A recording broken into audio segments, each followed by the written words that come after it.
Quoi de neuf en BD? Eh bien, vous le savez, je suis autant un lecteur de comics, mais qui est vraiment ma passion de number one, quoi, que de BD, parce que la BD, j'ai grandi avec évidemment les classiques, Lucky Luke, Tintin, Astérix, les tuniques bleues, et tout ça. D'ailleurs, il y a un tunique bleu qui sort, là, je crois, bientôt, cette semaine, non avec des nouveaux dessinateurs et scénaristes, ça a l'air très chouette.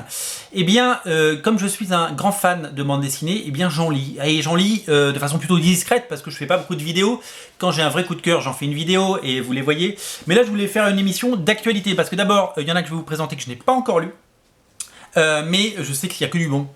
C'est ça qui est assez chouette. Alors, c'est une émission quoi de neuf, c'est-à-dire que nous allons dérouler rapidement les sorties récentes et pour moi les titres absolument immanquables. Le premier, c'est le 3e tome d'Aristophania. Je vous ai dit tout le bien que je pensais du tome 1 et du tome 2. J'ai pas encore lu ce tome 3, voilà, typiquement ça fait partie des choses que je n'ai pas lu, mais vous inquiétez pas, dans la pile il y a des choses que j'ai lues, on va pouvoir en parler.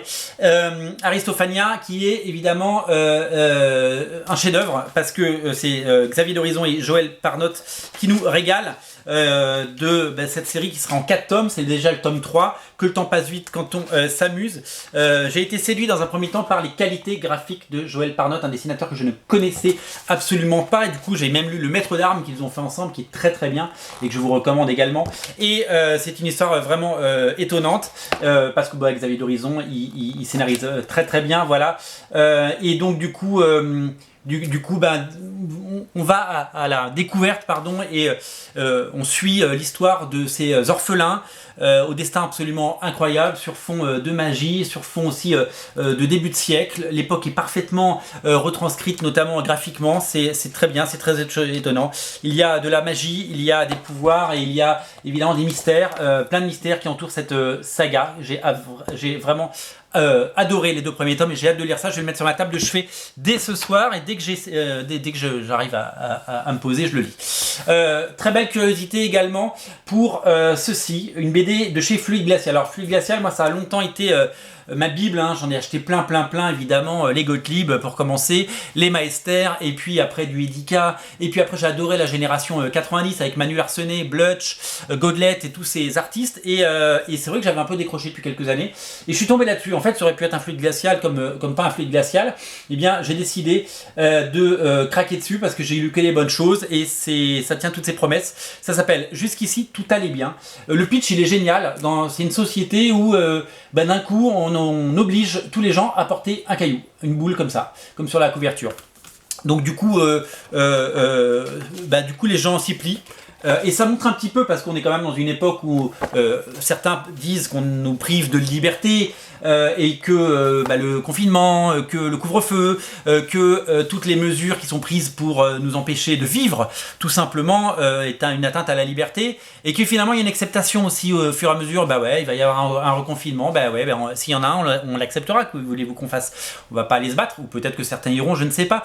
Mais tout ça pour vous dire clairement que il traite par l'absurde un sujet drôlement d'actualité, et que c'est brillant, et voilà, c'est une très très belle BD, et je voulais vous en faire part parce que graphiquement d'abord c'est très chouette, et puis il y a plein de situations cocasses, comiques, et qui vous rappelleront le quotidien, notre quotidien aujourd'hui, et je vous invite vraiment à craquer. Alors au niveau des classiques, je vous l'ai dit, moi je ne rate pas un Astérix, et je suis pris le Menhir d'Or. Ce n'est pas la nouvelle bande dessinée d'Astérix, c'est une réédition d'un vinyle sorti en 1967 qui avait un peu disparu. Ils le vendent comme un truc un peu oublié, mais moi je me souviens en fait de ce truc là, je l'avais à la maison quand j'étais petit, donc peut-être qu'il est dans un carton quelque part, je ne pense pas, mais voilà. Donc c'est Goscinny qui écrit et Uderzo qui dessine. Ça a été restauré, ça a été remis en page, ça a été nettoyé, et on nous le propose.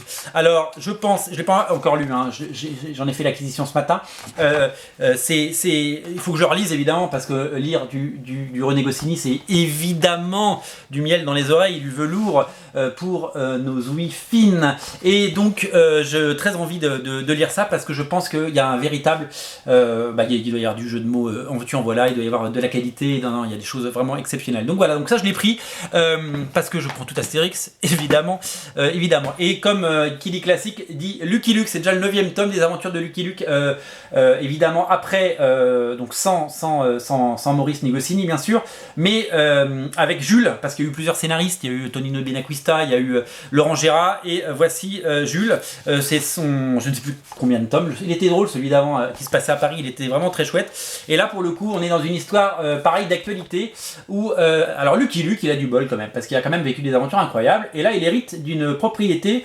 d'une plantation en Louisiane, et il va arriver, il va découvrir une Amérique ségrégationniste, évidemment, qui exploite évidemment les Noirs venus d'Afrique, et qui, c'est l'esclavagisme, hein, tout simplement, et il va évidemment, comme c'est quand même quelqu'un de juste et bon, Lucky Luke, œuvrer pour changer tout ça, aidé par les Dalton, plus ou moins aidé par les Dalton, et voilà, donc ça met c'est des sujets d'actualité, c'est bien que Lucky Luke aille sur ce terrain-là, surtout que c'est bien fait, le dessin, Agdé depuis quelques années, il fait un dessin génial sur Lucky Luke, il a vraiment fait un travail génial, 400 000 exemplaires mis en place, hein. C'est un peu dingue, c'est un peu fou, je sais, mais voilà, c'est un véritable plébiscite, et je pense que ça va marcher très fort. Au niveau des rééditions, je me suis pris ça, le guide du zizi sexuel nouvelle édition. D'abord parce que j'ai des enfants qui vont devenir en âge de poser certaines questions, et je pense que là-dedans il y a des réponses, parce que c'est pas toujours évident pour des parents d'expliquer tout à ses enfants. C'est notre rôle de le faire, bien entendu, mais si on peut se faire aider par un livre et un support. Alors c'est un livre c'est une nouvelle édition qui prend en compte beaucoup de changements de société, parce que la société a évolué depuis 15 ans, depuis la première édition, et donc du coup c'est à découvrir, il y a du texte, et voilà. Les questions auxquelles on répond aux enfants, c'est quoi sortir avec quelqu'un, est-ce qu'on est obligé de faire l'amour, à quoi servent les règles, c'est quoi un préservatif, comment on embrasse sur la bouche, voilà, c'est Glénat qui fait ça, c'est un succès, hein. Ils en ont vendu des centaines de milliers, et ça a aidé beaucoup d'enfants à comprendre des choses à partir de 10 ans, 11 ans, et ça a beaucoup également aidé, je pense, des parents à se sortir de certaines questions pièges qui ne sont pas forcément évidentes, voilà, donc ça je l'ai pris parce que je suis concerné, et parce que ça a l'air chouette, voilà.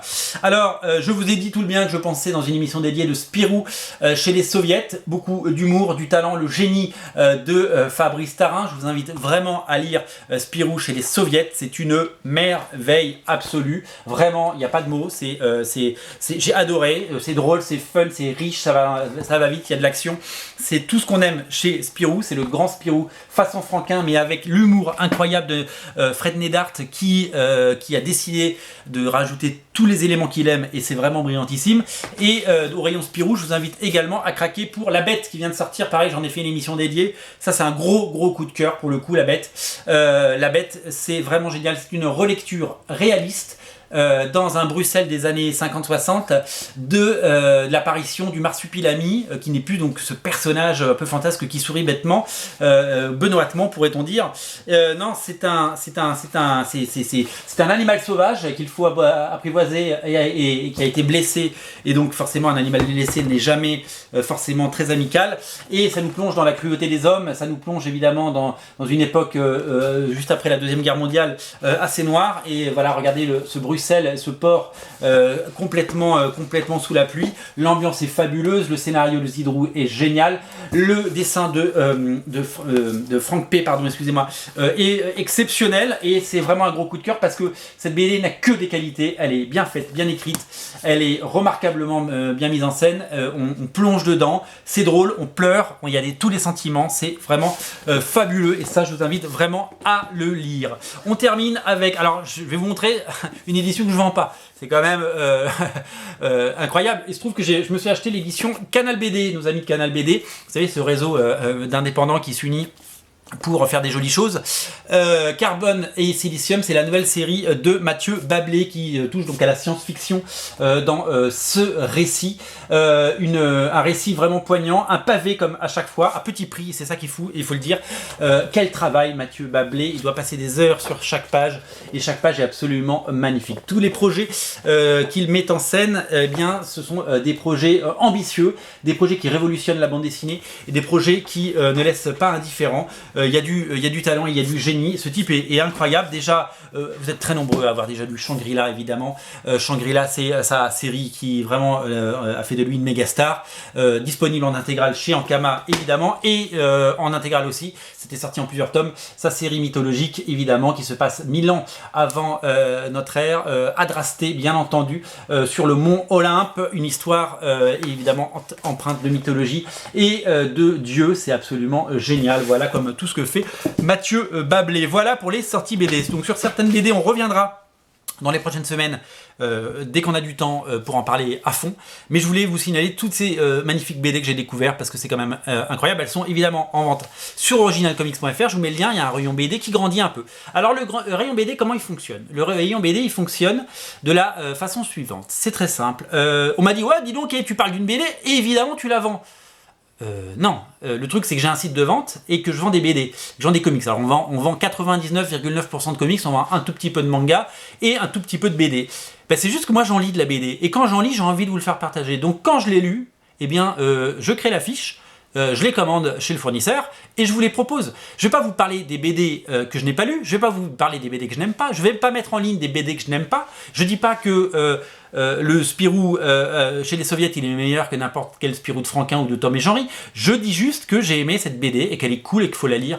Après, libre à vous de l'acheter ou de pas l'acheter. Mais je ne fais pas les choses à l'envers. Je me dis pas tiens, il y a une nouveauté, je la mets en ligne et ensuite je vais vous en parler. Les BD qui sont là, je les ai achetés, c'est des BD à moi, je suis allé acheter en librairie. Et comme j'ai aimé, eh ben, j'ai décidé de les commander. Voilà. Et c'est ça, c'est vraiment la passion qui anime cette émission et qui anime cette chaîne, parce que sinon, il faudrait mettre 500 BD par mois en rayon.